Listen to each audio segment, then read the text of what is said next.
several toolkits in the handbook, and I'm just going to touch on the first two, but just to quickly talk about all of them. I'll go into the first two in a bit more detail in a moment. The diagnostic tool is what really started the whole project. And that's what I was initially hired to do by the UN, is come up with a very simple means of assessing infrastructure asset management awareness. And I'll talk about what we call that awareness in a moment. And then out of that evolved that, okay, we've done this assessment, we've made these recommendations, what do we do? Well, let's come up with some simple gap analysis tool that they can use to come up with a plan for one asset. And so that's where the AMAP came out. And the name from that came from UNCDF have what they call investment management action plans. And so it was just a UN Capital Development Fund. We Yes. got to try not to say initials here. Yes, UN Capital Development Fund. Yes. I'm twice as guilty because of my military background. Oh, okay. Recover.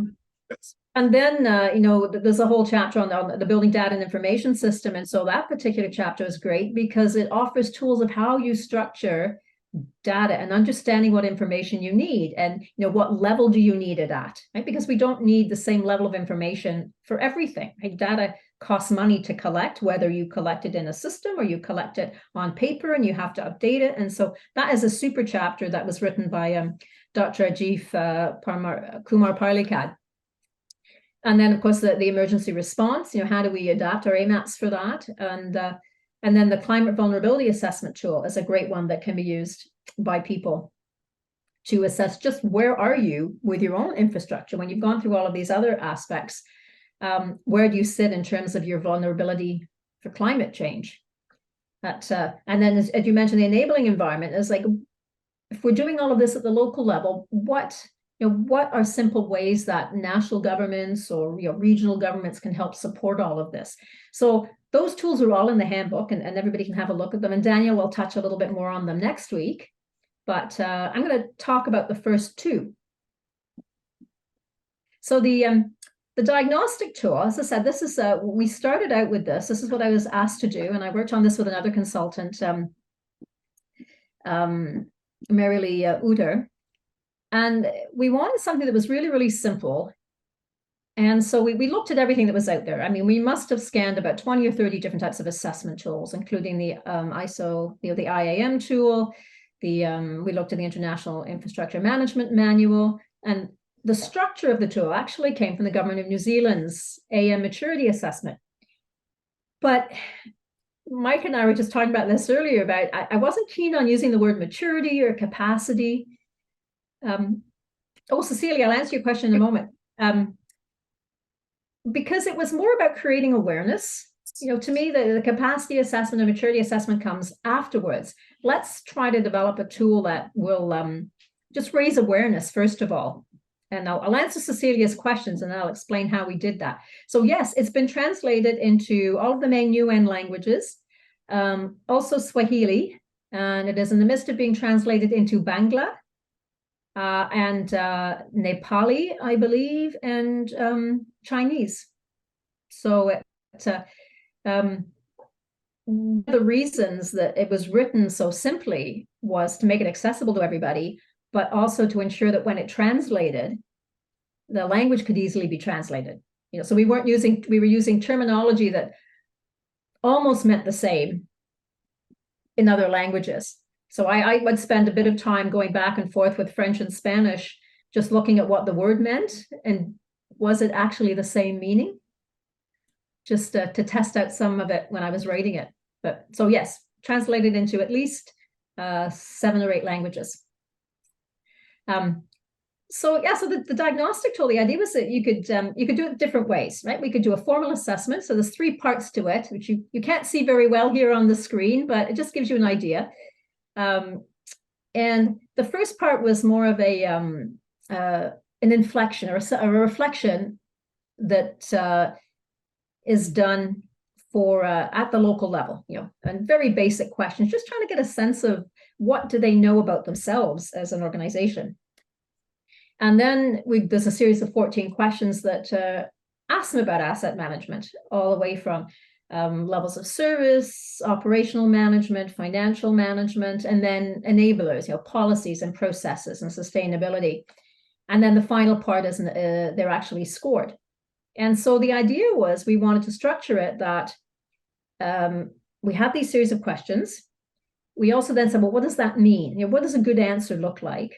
And then with each of these awareness levels, as the score went from 1 to 4, the level of awareness of what that meant increased. So, it wasn't you have to be a 4. It may be that for you, the most optimum place to be is 3 or 2, and that we're at a 1, we'd like to be here, and this is what we want to put our focus in. So the idea was that you could do it formally, as I mentioned here, or they could take it themselves and learn from it as well, which was kind of cool. I actually used it with our House of Commons. I was doing some work with our House of Commons, and I had them do a self-assessment, and it was really neat seeing how their self-assessment compared to my assessment. They were actually harsher on themselves. So it was sort of a proof that it does quite work well when you look at it yourself. You could know nothing about it, you could take it and you could use it. And so that was the tool. And that's what started the whole project. So the whole project rolling. One of the things, once we'd done this diagnosis, and we were using that to then think about workshops. And we thought, well, if we're going to do this assessment, how do we, at the end of the assessment, there's ask them the questions, get them to think about it, give them a score, identify where they could be with a little bit of work, and then identify actions that will get them from, say, a 1 in asset inventory, right? And understand what you have, where is it, what's it worth, to say a 2 or a 3. So what did they need to do there? And in those recommendations, there'd be quick wins that wouldn't take a lot of exercise or a lot of effort. And then there'd be a little more longer term things that may require money and additional resources. So I thought, well, we've put these recommendations in here. What other tool can we give them to help them implement those? And so this is where the idea of this action plan came about. And so Daniel created these 5 steps and said, here are 5 steps. Can we come up with some tool that we can use to take them through these 5 steps? And so that's the idea of how the action plan came about.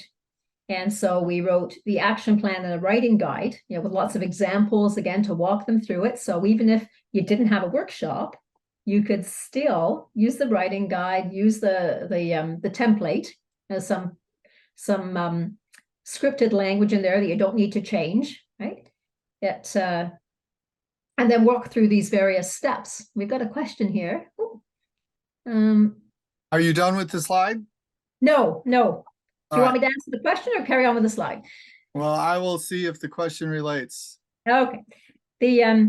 So the idea was that they'd focus on the priority asset. And those of you that heard me last week, it was interesting when we got them to try and think about priority assets. And we said, you can determine priority assets many ways. You could just look at the basic impact if you lose that asset, or you could go a little bit more complex and add things like the financial value, its condition, the impact if you lose it, to determine what it is.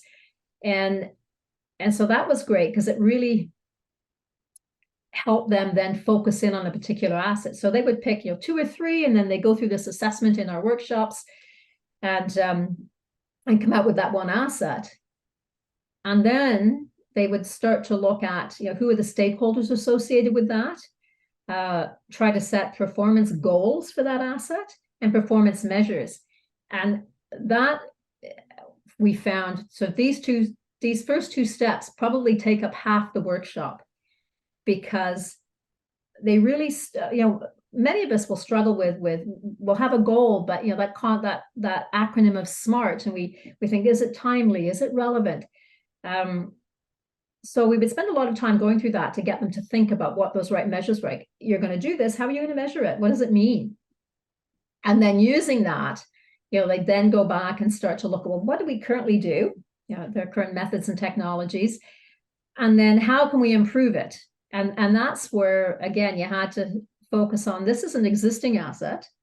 This isn't coming up with a bright, shiny new asset. This is trying to help what you've got and make that better, right? So that you then start to say, oh, okay, if I can improve this asset, then maybe I can use this and show that, this process works. I can then use it for other assets. And so then they come out with this plan.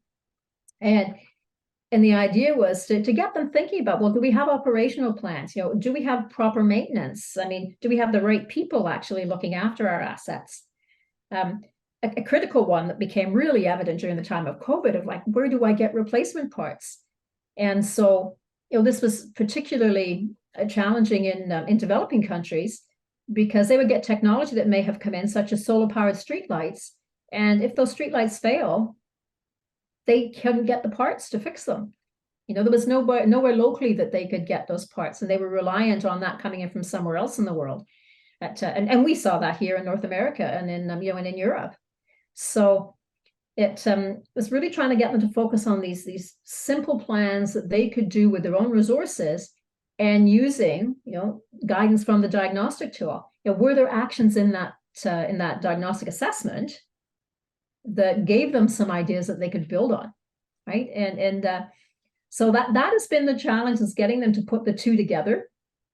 So each time we have the workshops, we have to say, do you have your assessment? Go back, look at your assessment, don't start all over again. You've got some really good stuff there, use it. And Daniel will talk about the repository, but we've got something like well over 250 AMAPs from around the world that anybody can go on and look at, and our new partners, as they come on board, can go on and look at them for examples.